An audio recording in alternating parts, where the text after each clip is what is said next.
شكر لله لنا ولهم الفاتحة. أعوذ بالله من الرجيم بسم الله الرحمن الرحيم الحمد لله رب العالمين الرحمن الرحيم مالك يوم الدين إياك نعبد وإياك نستعين اهدنا الصراط المستقيم صراط الذين أنعمت عليهم غير المغضوب عليهم ولا الضالين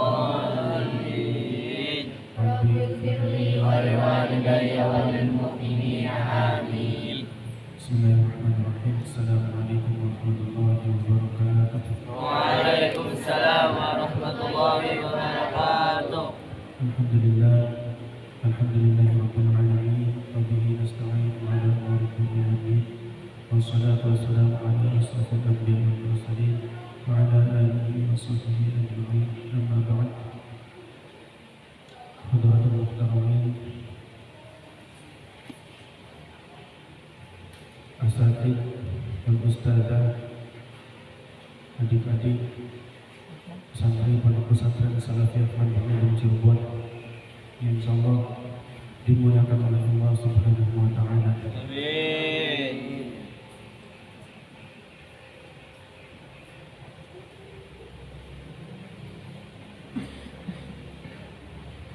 Salawat serta salam kita haturkan kepada junjungan agung kita Nabi Muhammad sallallahu alaihi wasallam Allahumma shalli wa sallim wa barik alaihi yang telah memberikan hidayah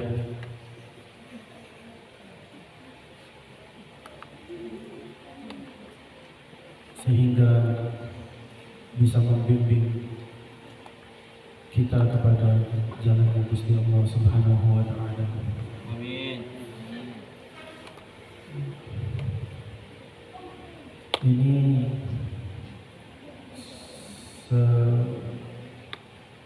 tak bosan-bosannya saya mengingatkan untuk tetap niate panjenengan semua adik-adik untuk tetap ikut hadir di majelisnya Abah Taufik Rahman, karena sekali lagi saya tidak pernah berani mendahului beliau dan beliau selalu mentarbiah saya, selalu memberikan pelajaran untuk saya dengan cara-cara yang unik, selalu memberikan perintah untuk menggantikan beliau itu di antara jam 5 sampai jam setengah 6. Nggak tahu kenapa, nggak pernah memberikan waktu di jam 3, jam 4. Kalau jam 4 enak, saya bisa mutolaah dulu, bisa ngebet-ngebet dulu. Ini tidak pernah, selalu. Bahkan kemarin siapa yang sudah melihat WhatsApp di jam setengah 6? Ya, siapa yang lihat? Media. Ya, jam setengah 6 pas. Nggak tahu kenapa.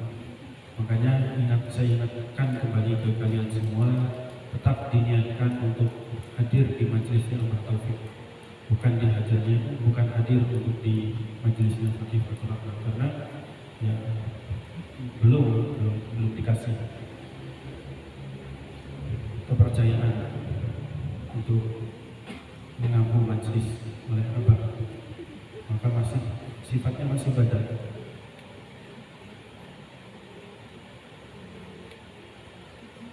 Dan selalu pusing, ini mau ngomongin apa. Tapi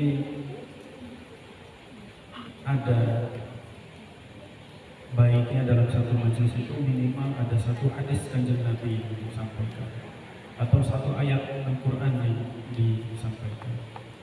Sampai sekarang kan itu masih bingung mau menyampaikan tentang apa.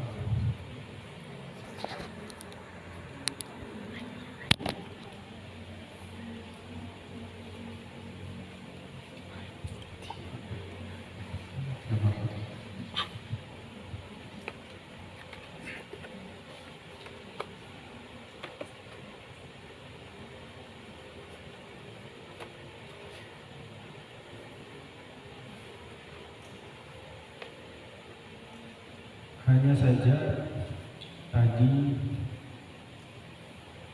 sebelum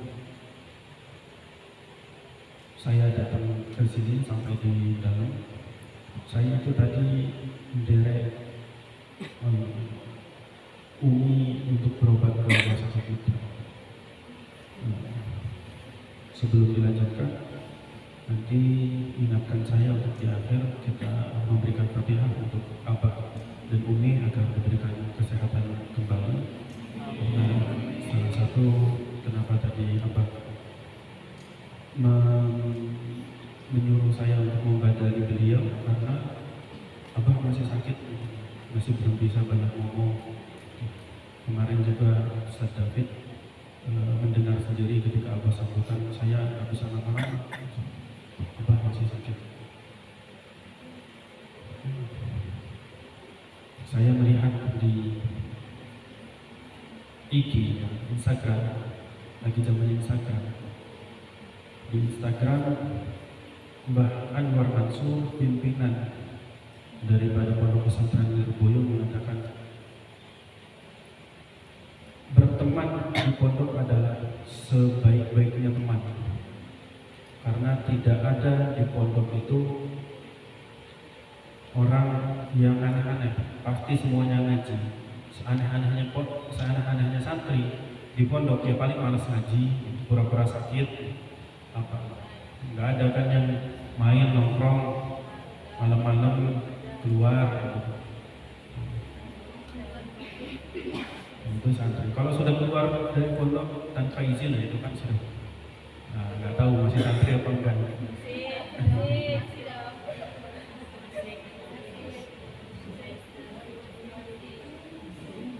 Itu seenak-enaknya santri. Nah, sama saya juga kadang Mbah Anwar Mansur itu adalah kiai yang sangat hebat, bisa memimpin pondok pesantren Lirboyo. Berapa santrinya? 36.000 terakhir yang saya tahu. Kata orang ada yang sampai 41.000.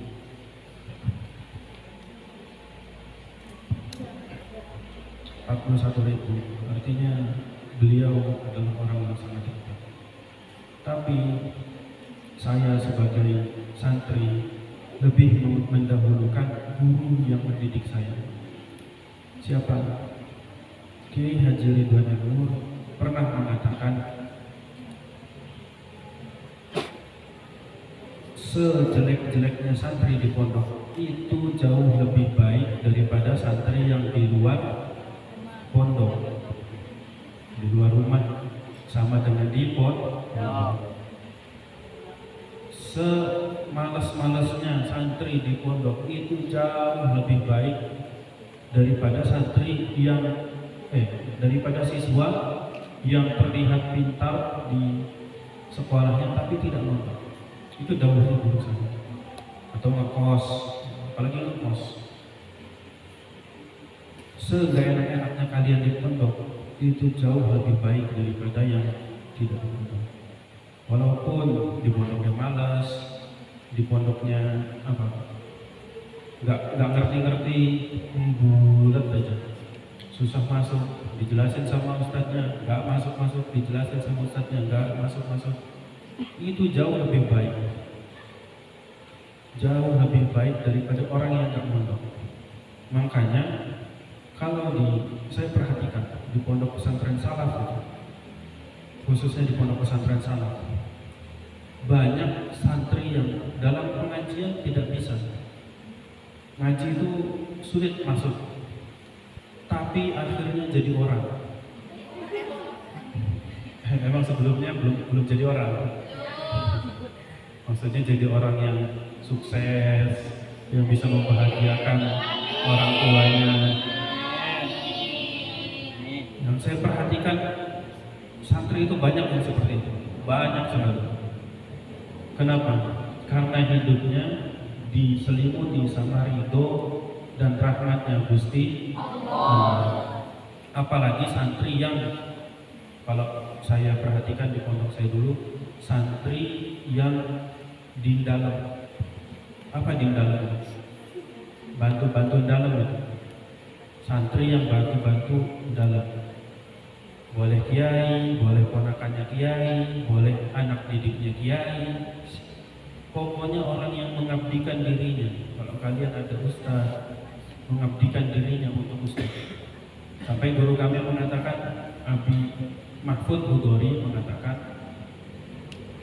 kalau kalian ngobeng, kalian pernah ngobeng kayak ini? Pernah ya? Nah, pernah. Ngobeng jadi apa? Ada yang jadi tukang parkir, ya, cuci piring, ada yang agak, kalau misalkan Bantuin makan. bantuin makan, jaga wortel dan sebagainya. Nah, paling tinggi, mangkok paling tinggi jadi pagar ayu atau pagar bagus.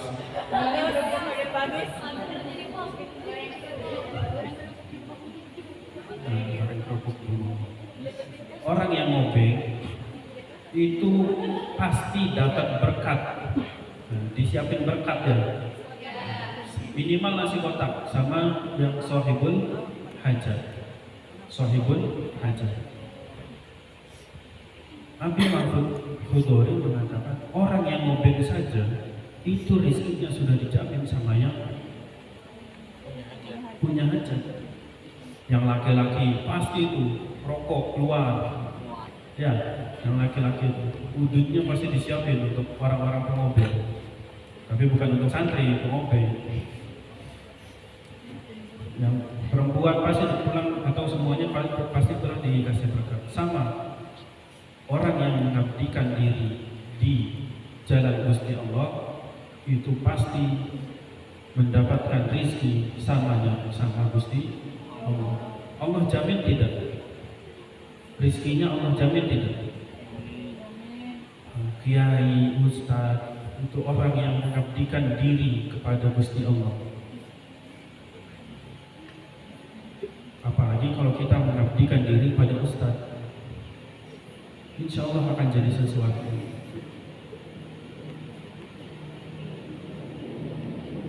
Saya sampai pernah ngetes.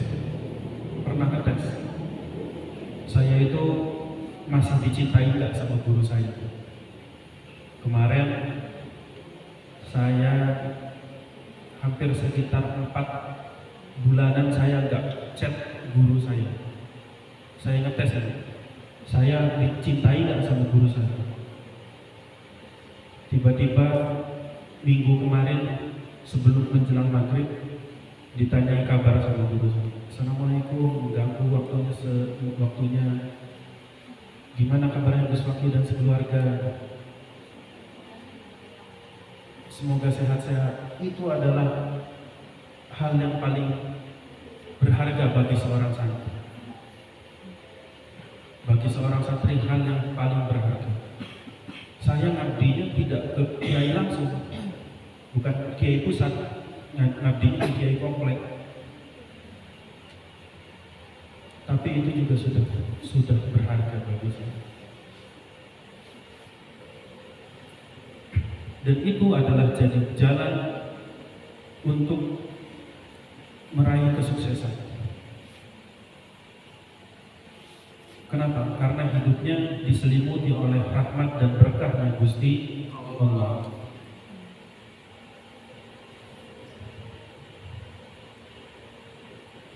Kalian sekarang merasakan tidak? Zaman sekarang sudah susah, makin sedang susah. 2023 ini lagi susah. Orang tuanya ada yang suruh sabar kan? Dan ke depan kemungkinan akan lebih susah lagi. Kenapa kemungkinan akan lebih susah lagi? Karena orang Indonesia suka kawin. Orang Indonesia itu suka kawin, beranak terus. Jangan. Nanti gila suatu saat. Amin. Artinya secara logika hidup di Indonesia akan lebih susah. Kenapa? Persaingan ketat untuk kita bisa hidup. Maka Saya sih tidak pernah takut kalau santri beneran jadi santri. Kalau santri beneran taat sama pondok, beneran taat sama ustadznya, beneran taat sama kiainya, maka sesulit apapun zaman itu, Allah akan bantu, Allah akan tolong. Senang saja kalian bisa menjadi santri.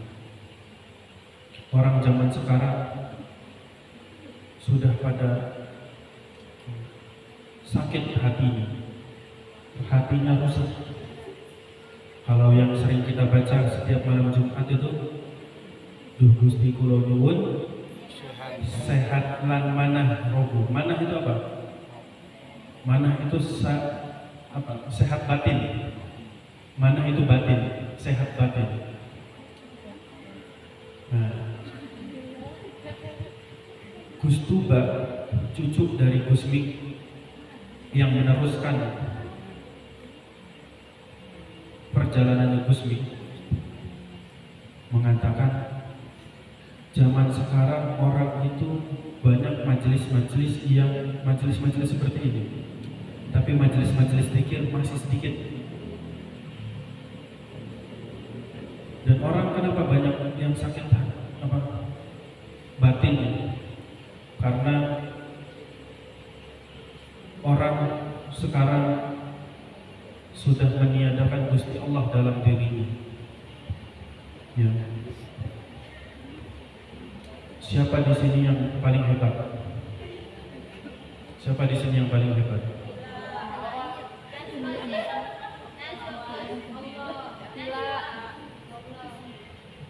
Sehebat-hebatnya kita, atau orang di luar sana selain santri itu banyak yang merasa hebat. Saya kalau mau sukses harus masuk universitas ternama. Apa universitas ternama? Universitas Manbaul Ulum. Ada universitas terbaik di Indonesia namanya Universitas Manbaul Ulum. Amin. Kalau mau kerja di BUMN, Badan Usaha Milik Nagita, Badan Usaha Milik Negara. Orang kerja di BUMN itu gajinya baru masuk saja minimal 10 juta. 10 juta. Saya punya paman, kakaknya Umi, itu kerja di perusahaan minyak milik Cina. Cino itu orang apa? Milik Cina. Namanya Sinok. Paman saya, adik kakaknya Umi, itu per 3 tahun dikasih duit 1 miliar untuk beli mobil.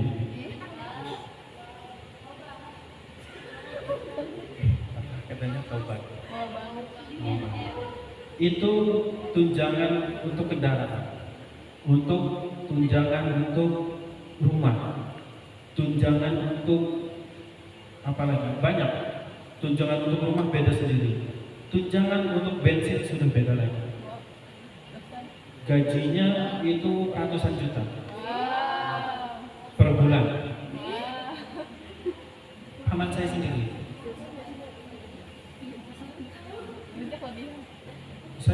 Saya dulu sempat pingin seperti itu dulu. Untuk bisa seperti itu, kalian harus kuliah di tempat kuliah terbaik. Kalau kawan saya itu lulusan Universitas Indonesia. Universitas Indonesia baru bisa masuk sana. Anaknya kuliah di Universitas Indonesia lagi. Sekarang sudah jadi calon manajer di Pertamina. Untuk bisa sukses itu orang dulu mengatakan harus masuk universitas terbaik di Indonesia. Tapi sekarang banyak orang yang merasa dirinya hebat sendiri karena bisa masuk universitas itu. Saya bisa masuk Universitas Indonesia karena kepintaran saya. Itu banyak yang seperti itu. Karena saya pintar, karena usaha saya. Setiap hari bimbel orang yang mau masuk Universitas Indonesia, Universitas Gajah Mada, Universitas apalagi, Unair. Itu orang-orang untuk bisa masuk universitas itu berangkat jam 5, jam setengah 6 pagi, pulang jam 9, jam 10 malam selama 3 tahun di SMA. Sama kayak santri mondok di Pondok Pesantren Salafiyah Manfaul.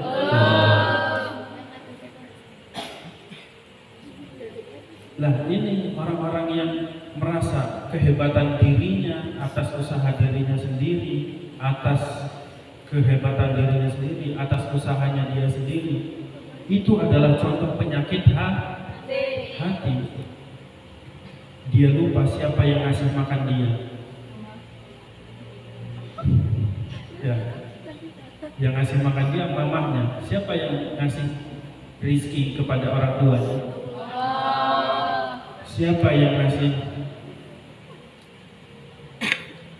kesempatan dia untuk bisa belajar? Coba kita lihat teman-teman kita di pedalaman. Malam-malam sudah tidak ada listrik. Siapa yang memberikan semuanya agar dia bisa nyaman belajar setiap hari sampai jam 9 malam? Kalau kita tarik sesombong-sombongnya manusia, sesombong-sombongnya kita, apakah kita bisa mengendalikan apa yang ada di dalam diri kita? Misalkan zaman COVID, ada virus COVID masuk. Ini tubuh yang menguasai kita. Ketika COVID masuk di dalam tubuh kita, apakah kita bisa, hei COVID, keluar kamu sekarang, ini tubuh saya? Gak bisa kan? Gak bisa. COVID masuk, kita tidak berdaya. Minta tolongnya ke siapa? Baru minta tolong ke Gusti Allah. Padahal ada di dalam diri kita. Kita tidak bisa mengatur darah yang mengalir di hidup kita.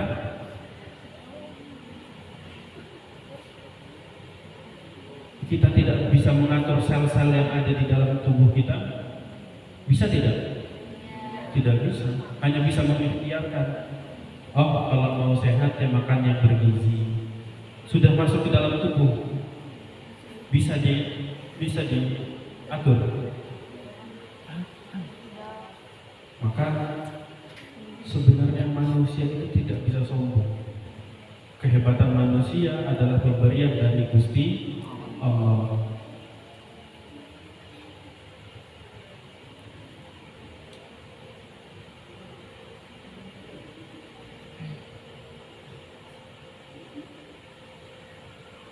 Maka siapapun orang yang menyadari bahwa kehebatan dirinya itu bukan hadir dari dirinya sendiri, tapi kehebatan dirinya hadir dari Gusti Allah, maka harus menjadikan dirinya sebagai hamba. Minta tolonglah ke Gusti Allah. Minta tolonglah ke Gusti Allah. Perbanyaklah berkah. Nyari berkah sebanyak-banyaknya. Janganlah saya mau udah pintar ntar juga ranking 1. Berapa banyak orang di Indonesia yang pintar tapi kejeblos? Berapa banyak orang bodoh di Indonesia tapi hidupnya nikmat? Maka dibantu. Kita tidak bisa mengusahakan semua usaha kita atas diri kita sendiri. Kita perlu bantuan Gusti Allah. Makanya ketika setiap hari, kalau bisa setiap hari kita minimal setelah sholat tidak langsung pulang, punya amalan-amalan sendiri. Kalian punya guru yang hebat-hebat, dekati, minta ridhonya beliau. Ridhollah fi ridhol walidain, wa suhtullah fi suhtil walidain. Guru itu termasuk orang tua. Guru itu termasuk orang tua. Maka hati-hatilah bersikap kepada guru. Mintalah ridhonya guru. Gak apa-apa sekarang terlihat hina di depan guru, tapi orang yang benar-benar meminta ridhonya guru suatu saat akan menjadi lebih mulia daripada orang yang tidak punya guru. Orang yang meminta ridhonya guru suatu saat akan lebih mulia daripada orang yang tidak punya guru. Punten-punten orang teman-teman kalian yang tidak mondok, ya, punten-punten teman-teman kalian yang tidak mondok, kelihatannya gagah. Saya kalau kasih makan lele itu kadang lewat motornya anak-anak sekolah, ada yang ninja, ya Allah, gagah sekali. Gagah enggak? Anak SMK atau sederajat sekolah pakai ninja.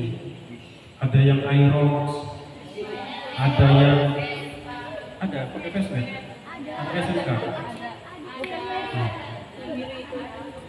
Ada yang R15, terlihat mulia saat ini, terlihat mulia.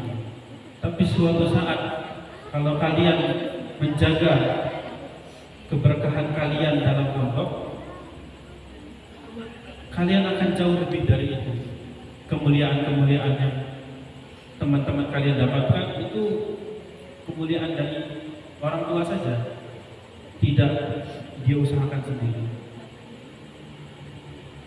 Tidak diusahakan sendiri. Maka jagalah keberkahan kalian pondok, jaga keberkahan kalian pondok, jaga keberkahan kalian pondok.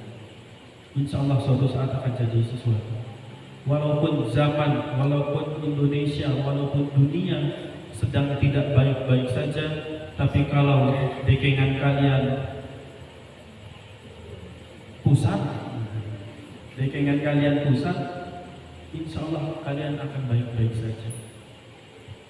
Walaupun kalian tidak memegang duit, syukur-syukur memegang duit yang banyak.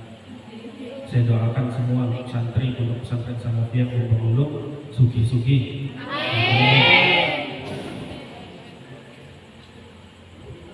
Ya, terakhir yang saya perhatikan, kiai-kiai itu tidak bisa jadi kiai kalau berkahnya sedikit.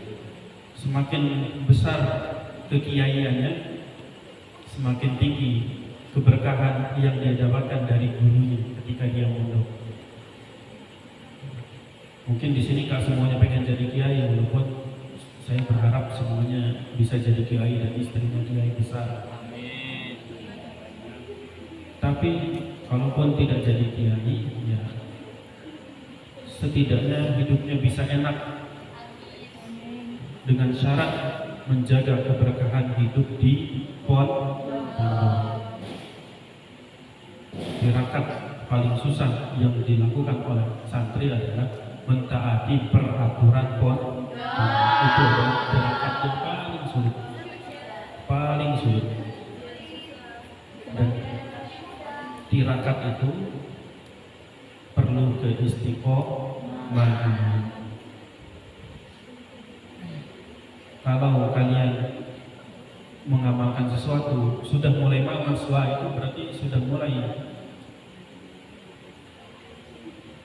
amalannya bereaksi, sudah mulai ada keberkahan daripada amaliyah itu sendiri.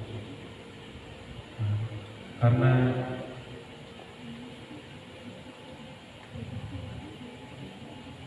saya suka ada interaksi ketika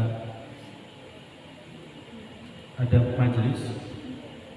Ingat ya, ketika bertanya saya juga dulu gitu, saya kelas 2 SMP, kelas 1 SMP. Ada teman yang mau nanya, itu dikatakan begini, jangan nanya terus kayak Bani Israel. Jangan nanya terus kayak Bani Israel.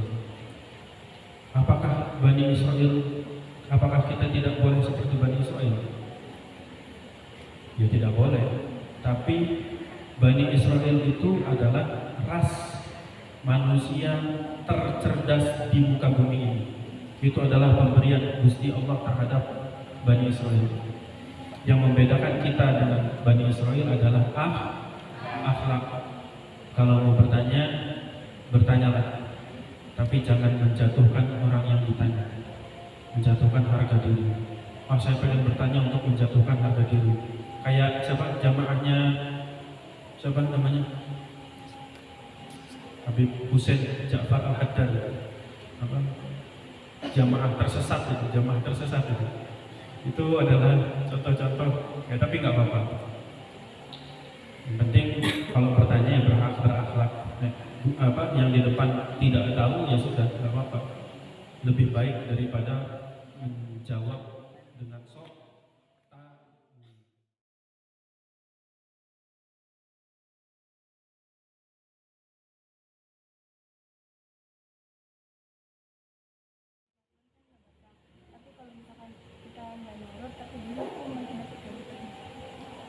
Kita nggak nurut tapi dihukum.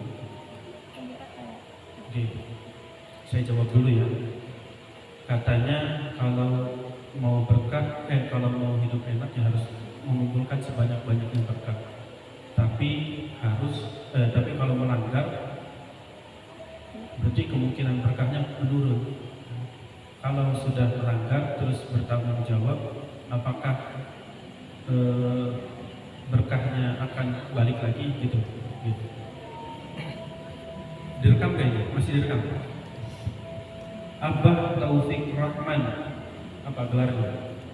SE. Itu jadi kiai karena melanggar.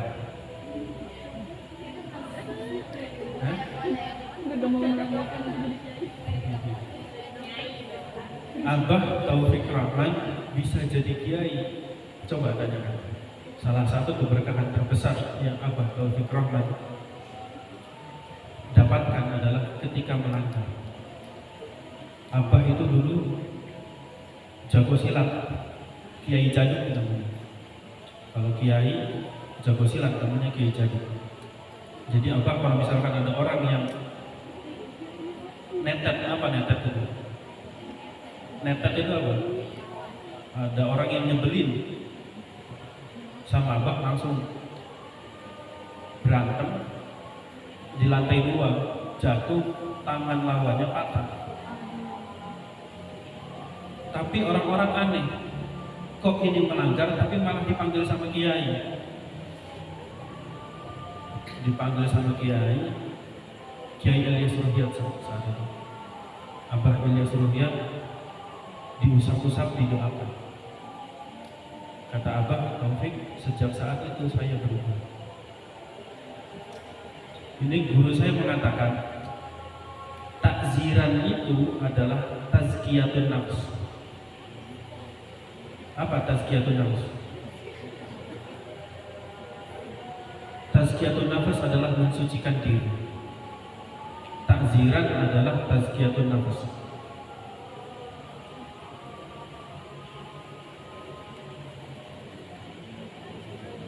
Sebelum kita lanjutkan, dosa itu ada 2. Dosa terhadap Gusti Allah itu ada 2. Dosa yang menyepelekan atau dosa yang terjebak. Bahkan dosa yang tidak dikuasai dimaafkan atas ada uzur. Misalkan habis kerja seharian, sholat subuhnya kesiangan jadi jam 7, dimaafkan tidak. Tapi kalau misalkan semalamnya begadang karena main gaple sampai jam 4, setengah jam lagi subuh atau 15 menit lagi subuh, tidur, dimaafkan apa tidak? menyepelekan. Dosa kalau dia menyepelekan itu tidak diampuni. Tapi kalau misalkan dosa dia terjebak, itu insya Allah diampuni. Sama santri melanggar, itu kalau dia menyepelekan ustadznya, menyepelekan peraturan pondoknya, ustadz ini mah baik, santailah, itu menyepelekan. Awas hati-hati yang seperti itu. Tapi kok misalkan, oh iya saya tadi habis melanggar, maaf ya ustadz, minta maaf, minta ridhonya kembali, insya Allah itu akan menjadi tazkiyatun nafs. Guru saya mengatakan, kalau ada santri di pondok melanggar tapi tidak ridho dengan takzirannya, dia akan menjadi musuhnya kiai, musuhnya guru, musuhnya ustaz. Tapi kalau dia melanggar sebandel apapun, hatinya terikat sama ustaznya, hatinya terikat, hatinya tetap cinta sama gurunya, hatinya tetap cinta sama kiainya, insya Allah akan menjadi sesuatu, akan menjadi sesuatu. Jadi jawaban ini bukan anjuran kalian untuk melanggar. Wah, gak apa-apa melanggar, jadi gak pada ngaji nih habis sisa. Itu namanya menyepelekan. Guys, nggak apa-apa. Yang penting ikhlas. Yang penting ikhlas. Ada lagi, satu lagi.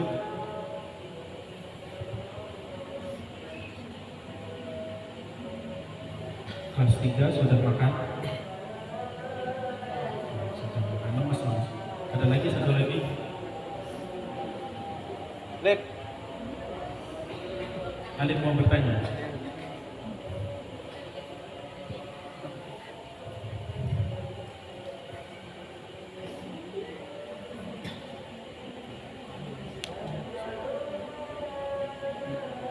Itu pokoknya yang ikhlas, kalaupun kena takziran yang ikhlas, pokoknya yang ikhlas lah, latihan ikhlas. Punya teman namanya ikhlas. Iya, ikhlas. Ada capek seperti itu ikhlas. Ada gurunya sakit hati, datangin, Ustaz, minta maaf, Ustaz, minta maaf.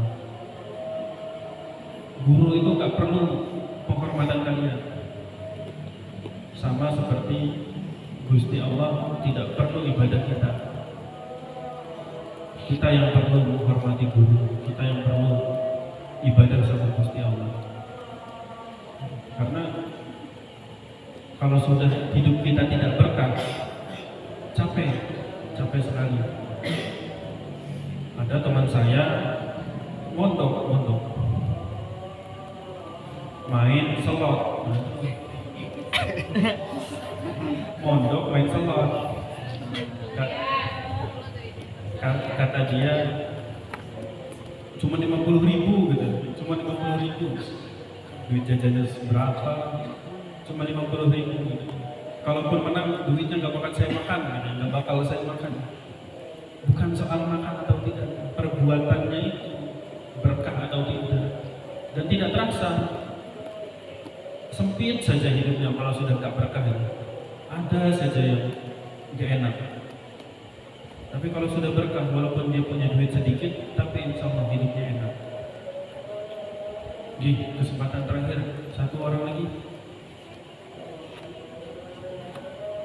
Kang Alif pengen nanya tapi malu nih.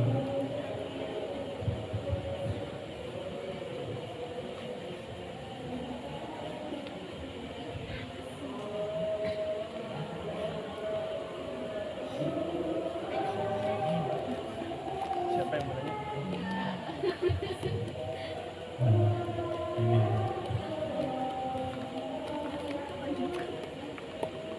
Oke, bahasanya kapan buka? Doakan bahasanya cepat buka. Sedikit kata abah itu punya cita-cita untuk membangun bangsa itu lewat pendidikan. Makanya Abah itu pengen sekali punya santri yang masuk ke universitas-universitas terbaik di Indonesia. Tapi Abah mengatakan kalau ada santri kok nggak masuk universitas terbaik atau dia nggak kuliah, dia senangnya dagang, sudah dagang saja. Itu bakso itu Abah pengen punya cabang yang banyak, pengen memberikan kesempatan santrinya untuk usaha. Jadi bakso itu bukan punya saya hanya manut perintahnya Abah untuk bikin bakso, bikin bakso. Tapi semuanya saya ikut ke Abah. Kenapa? Karena bakso itu adalah upaya Abah untuk mensejahterakan umat lewat santri-santrinya.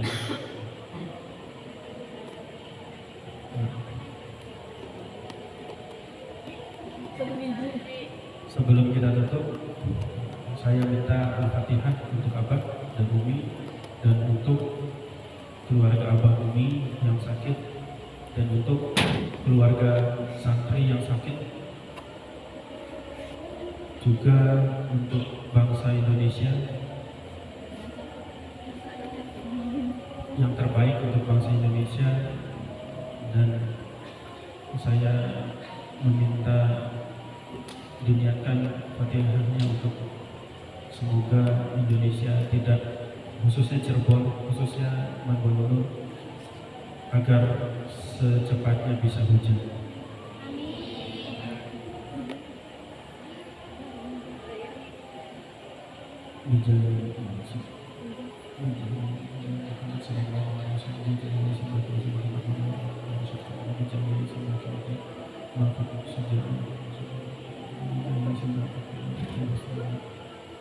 على هذه النية وعلى كل نية صالحة. الفاتحة.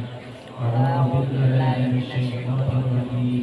بسم الله الرحمن الرحيم.